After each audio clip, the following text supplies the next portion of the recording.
G'day everyone, welcome back to the Perkins Engineering YouTube channel. This year brought to you by Automation Solutions. Now we've had a lot of requests for this episode.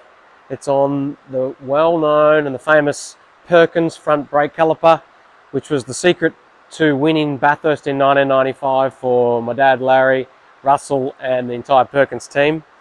So we've got a lot of the parts out here on the bench. Looking forward to going through the whole idea of it, the rationale, the who, what, where, why and when. We'll catch up with Larry, ask him about it. And then we've also got some other calipers here from the latter generation cars to cover off as well. So, this episode, Perkins Brake Caliper. Let's get stuck into it.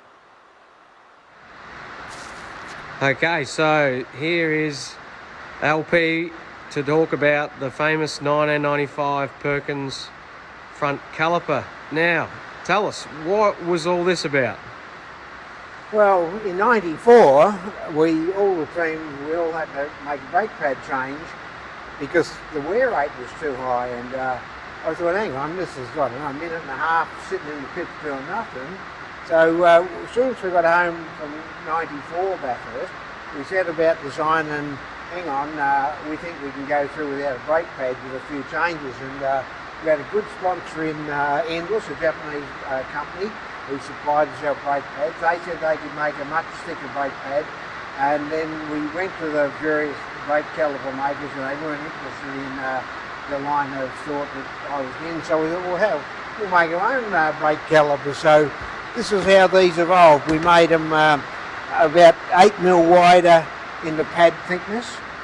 We knew that would do it, and at the same time we increased the rigidity maximum because we don't want a squeezy pedal, and the squeezy pedal comes from lack of rigidity here. So the evolution and design took a while. We had to get the right piston, the front piston, the rear piston ratio right, and so on to get the wear rate right. We had the whole of '93 to do this, and no one was on to that. That's what we were planning. So these were cast by a Melbourne company, Morrison's, up in Lilydale. We used fantastic aluminium we got off PBR, who a well-known brake manufacturer in Melbourne. So we had the right alley. We worked on our rigidity. I had again a good pencil man, Paul Karuki, and he drew these up on how we wanted them. And the guys were right behind us. And we got to '95, got into the race, and everyone's waiting for our brake pad change, but we didn't do it. So then after that, though, the teams ganged up on me again and banned no brake pad change. In effect, they got a rule in that you had to change the brake pad. So we didn't need to do our own anymore because it was quite expensive, but it paid off. But why couldn't you just put a bigger block in the '94 Harrop caliper and just put wider pads in? Well, the rigidity, the wideness, firstly, the rigidity of the caliper suffered. We didn't want Harrop, who was a well-known maker of brake calipers, didn't want him to know what we were up to, so we did it all in-house. And that's how we wanted. We wanted to control it from start to finish, and we knew what we wanted. And you needed bigger pistons, obviously, then as well. Well, we needed the pistons to be longer to accommodate the stroke of running a much fatter brake pad. Our normal pads around 22 or 3 millimetres. We were up around 33 or something like that.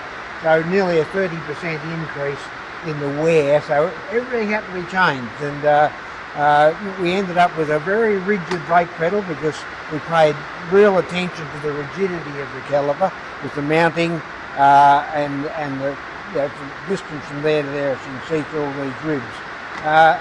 We went there very confident that we were onto something.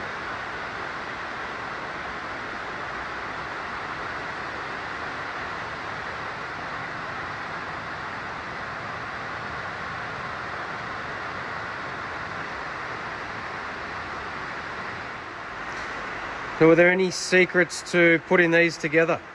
Yes, there was actually, because when you look at the design here, the O-ring or the seal has a captive top to it where the air is trapped.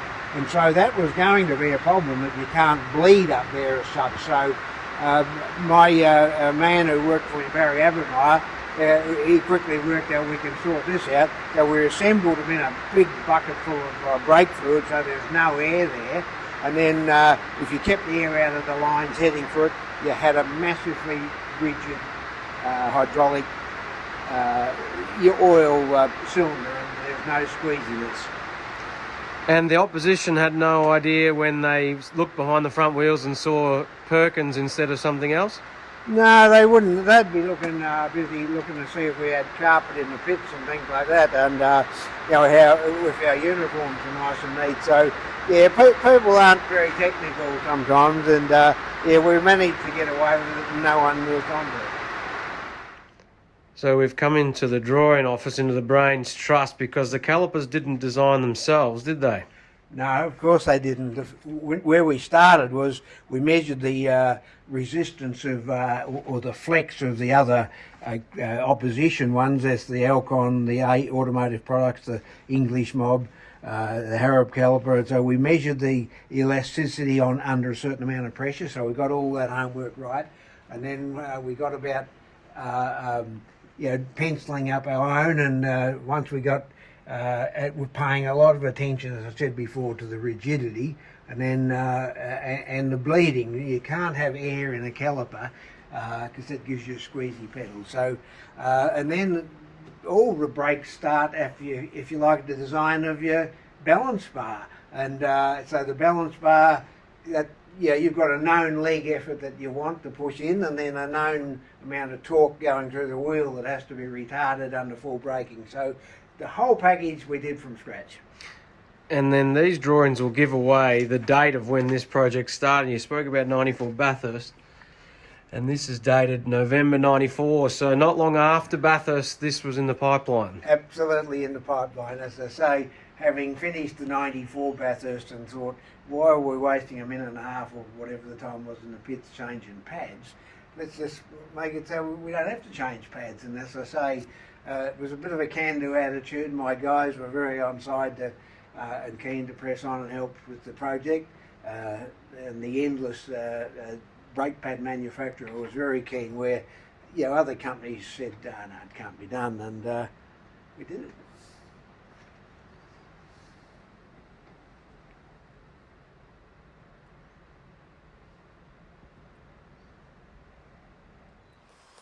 So to take a look at the evolution over time, this is the 1994 caliper, which we've recently restored, the Harrop caliper, which is exactly how it was. Next to now the 95 caliper, it's a much bigger, wider unit. And to give you a bit of an idea, if we sit that block from the 95 caliper on top of the 94, you can see here and here just how much wider that center section becomes for the brake pads. So that's where the game was, and you can see that's a 94 pad here, and then a endless 95 pad, a bit wider, enabled for greater pad wear, as Dad mentioned. Then the mounting dog bones changed, so 1995 dog bone had to be wider here to mount on, and then it mounts to the upright. Same, this is the 94 dog bones made out of steel. And then we move over to the 2003 calipers, AP calipers, 6 piston now. Again, so it's a lot different, a lot more machining detail. They're one piece, not with the block set up here. So one piece, and a quick release change for Bathurst, so that you can get the pads in and out quicker, but maintain the stiffness across here with the billet bridge. Whereas you see in 94 for the pad change, the wire clip, a lot of weakness through this opening here. And then with the 6 piston becomes bigger pads again. And funnily enough, something that's worth mentioning, since 95, the opening for the brake pads is what they created in 1995. So these are now trendsetters, I guess, if you like, in terms of pad thickness. And then this is the current AP caliper out of the HRT car. So again, a lot more detail into lightweight, keeping the strength. Bridges don't come out, except for Bathurst. They do replace these sections. And yeah, very interesting in terms of detail. I mean, the purpose hasn't changed a lot, just a lot more technology goes into making them, and then an enormously expensive item, and there's a set of brake pads out of the HRT car. So we've got plenty of these left over, enough to make 2 or 3 sets, and we're looking to put them together now, and we'll probably offer them for sale in the near future. So that's the episode on the Perkins Engineering Caliper. Now, a little bit of background noise, it's raining on the tin shed. Not much we could have done about that. Today was the only day we could grab LP to have a chat about these, so apologies if that's annoying, but we've got the microphones there and we're doing our best. This month on our Perkins Engineering website, we have a end of financial year sale. Use the discount code PE sale, one word, to get $15 off t-shirts, which is pretty cool. We're trying to clear a bit of space here and making a $15 discount for the t-shirts. Hopefully sneak a few out of the door before the end of June. Also got to thank Automation Solutions. Their support this year has been fantastic. Brett, the proprietor, he came up with the idea of having a slide throttle episode, and it was also his idea to have a Perkins Brake Caliper episode. So thank you to Automation Solutions for their support. Jump on their Facebook, jump on their website, jump on their YouTube. Thank you very much for the support, and we're looking forward to bringing you another episode soon.